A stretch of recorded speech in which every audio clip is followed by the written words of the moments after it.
छोले हवा आहे तो पण फुल ऑन ग्रेव्ही मध्ये. चला तर मग रेसिपी बघूया.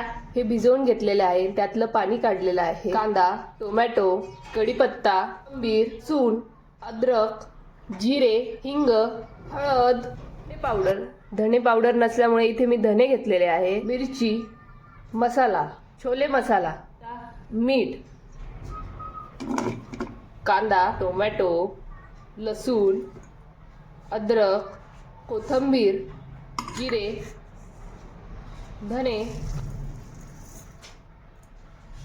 धने पावडर असती तर मी डायरेक्ट रेसिपीत टाकली असती.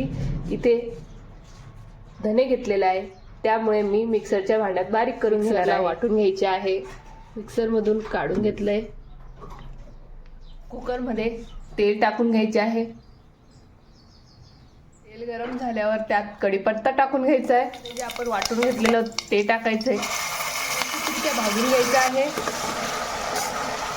ते सुटेपर्यंत भाजून घ्यायचे आहे. हिंग, हळद, मिरची, मसाला हे सगळं व्यवस्थित मिक्स करून घ्यायचे आहे. त्यात छोले टाकायचे आहे. आपण हलवल्यानंतर त्यात पाणी टाकायचे. मीठ. कुकरला झाकण लावून 4 ते 5 शिट्ट्या घ्यायच्या आहे. 5 शिट्ट्या झालेल्या आहे.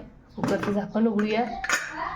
गॅसवर पूर्ण पाणी आटवून घ्यायचे आहे. पूर्णपणे तेल सुटलेलं आहे आणि छान ग्रेव्ही पण आलेली आहे. आपला छोले तयार.